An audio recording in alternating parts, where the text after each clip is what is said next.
got his video. Movie got his video.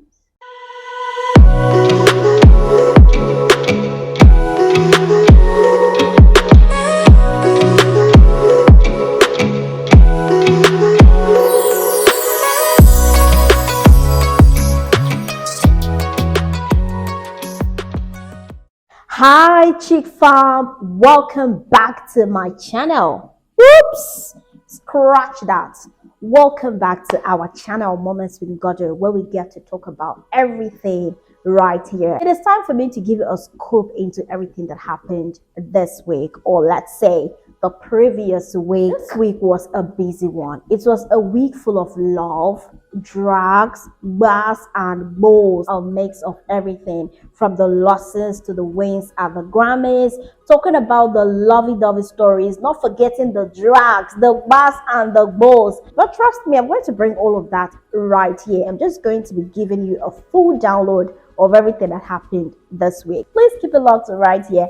And do not forget to also subscribe to the channel. Let's first of all start with the Grammys. Yes, the 67th Grammys happened at the Crypto.com Arena in Los Angeles, California, United States. It was a night of wins, few losses, glam, glitz, prestige, and of course, celebrating those that matter in the music industry worldwide. It was a moment of pride. It was a moment of honor.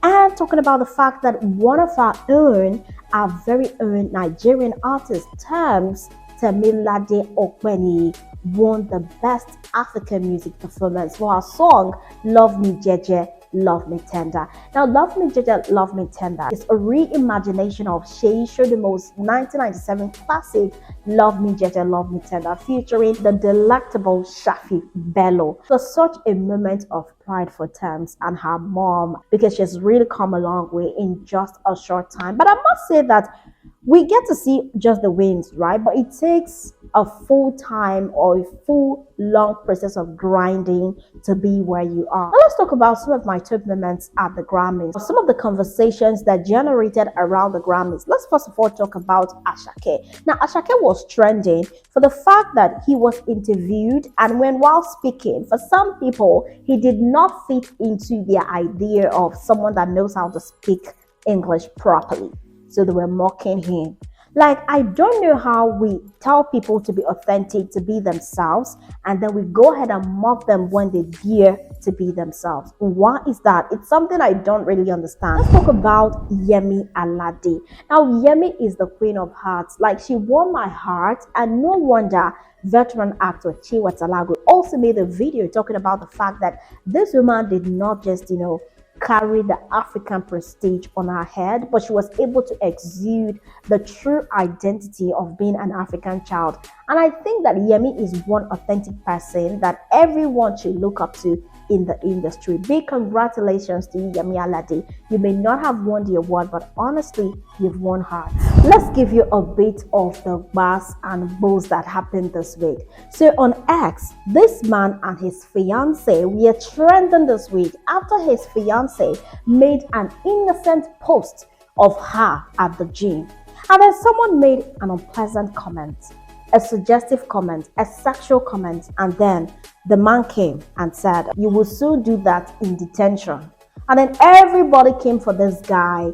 They're digging up tweets of his fiance when she used to tweet some things, and then some alleged tweets that were made up. Some were edited, some were actually from the young lady. Everything started going on and on and on. And before you could say Jack, this escalated so much that some people already started judging this guy that obviously he was dating an ex-Ron's girl. For some people, they were like, okay, this guy should not be with this woman. It got me thinking. The problem is we always feel like marriage is a reward for good behavior, and only good people should be married to each other, or only good people should be married. When are we going to come out of this bubble that marriage is not entirely a reward for good behavior? If marriage was a reward for good behavior, honestly, people would not be leaving their marriages, because everybody is good, isn't it? And that is why they're getting married. So why do we have the divorces? Why do we have people, breaking up almost every day? Why are the courts full and all of that? I want us to break from that bubble that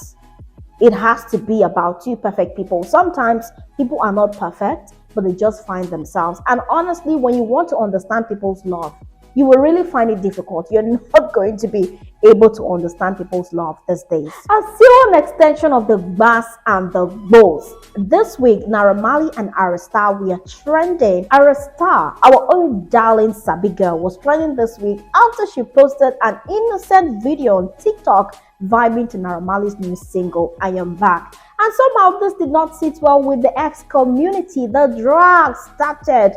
And my girl quickly went to delete the video, but that did not erase the drags at all. The drags went on and on and on. Now, in case you're wondering why Naira Marley is being cancelled, this is not unconnected with Mohbad's death in 2023, when some people accused him, or even the late signee accused his former boss of bullying. And since then, Naira Marley has not been in the good books of many Nigerians. Some Nigerians believe that this guy should be cancelled, his music should be cancelled because of what happened to Mohbad. And somehow, some people are already vibing to the songs. And then some people are saying that, I thought we all agreed to cancel Naira Marley. Why is it that some people have gone back to vibe to this guy's song? Should I say, unfortunately so, Arista was the culprit for this week, right? She was singled out and the drags were massive. Sabi girl had to delete it. Like, she deleted it. Ooh.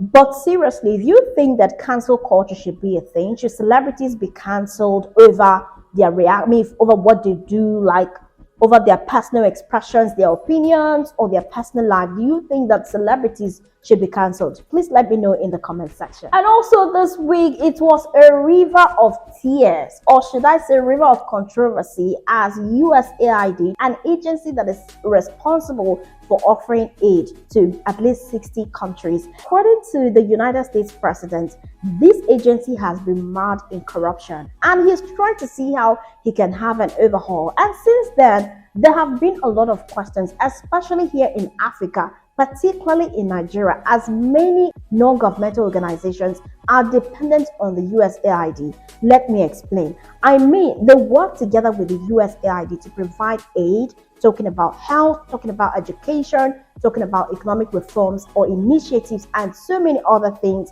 right here in Nigeria and other parts of Africa. It's likely that some people are going to lose their jobs if this policy sees the light of the day. Let's also still talk about the fact that United States President Donald Trump also signed an executive order banning trans men who have moved from being men or transitioned from being men to women from participating in women's sports. It was a major milestone, and it was celebrated this week for the fact that finally it seems like common sense is coming back to America, as women are going to be allowed to be women, and they're now going to have access to their locker rooms. They're going to have their privacy and everything. And since then, President Donald Trump has been commended.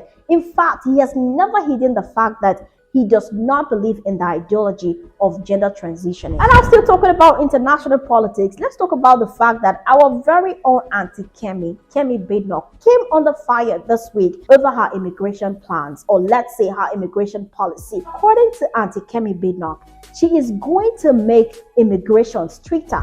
Citizenship is going to be more tougher to get. Talking about UK citizenship. Now, what is obtainable is that 6 years at most, you are able to be a UK citizen. But right now, with the policy that Auntie Kemi is proposing, it is possible that you have to wait for at least 15 years, because when you put all of the processes together, you would have to wait for at least 15 years for you to be able to acquire UK citizenship. And there are some conditions to it. If you are an illegal immigrant, if you have been benefiting from some social benefits like housing, health, and so many other things, you do not stand a chance to become a UK citizen. This has not been sitting well with some people, especially some Nigerians are dragging Auntie Kemi, that why is it that she's trying to close the same door that was open to her?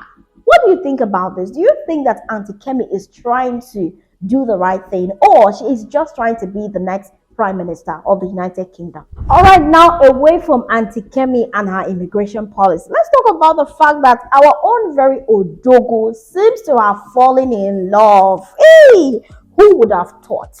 Odogo is in love. Odogo, you father. Hey, Nigerian singer and award-winning singer Burna Boy was trending over his relationship with American singer Chloe Bailee. Yes, they were seen in Lagos hanging out together. They were all lovey and dovey. They were all cozy, holding hands. And Burna Boy was seen to be giving her gifts. And this young lady could not help it. She was seen to be head over heels in love with this man. Who would have thought? Big congratulations to Burna Boy. We're hoping that wedding bells are going to ring anytime soon. Should we keep our fingers crossed? And while talking about wedding bells, let's talk about the fact that Iyabo Ojo's daughter Priscilla got married to her Tanzanian bobo in an Islamic ceremony in Tanzania. It was such a moment of love. This guy was just, talking about how he loves Priscilla and how writing love songs is now easy for him. He doesn't need to stress. It's going to be effortless writing love songs now because there is someone that is giving him that inspiration. Hey, I go love. Oh. But let's talk about the fact that there were other side controversies. The fact that Diamond Platnumz showed up to the event with his babe. Fantana's boyfriend, Diamond Platnumz, showed up to the event with another woman. The same woman he told Fantana is his artist. Ew!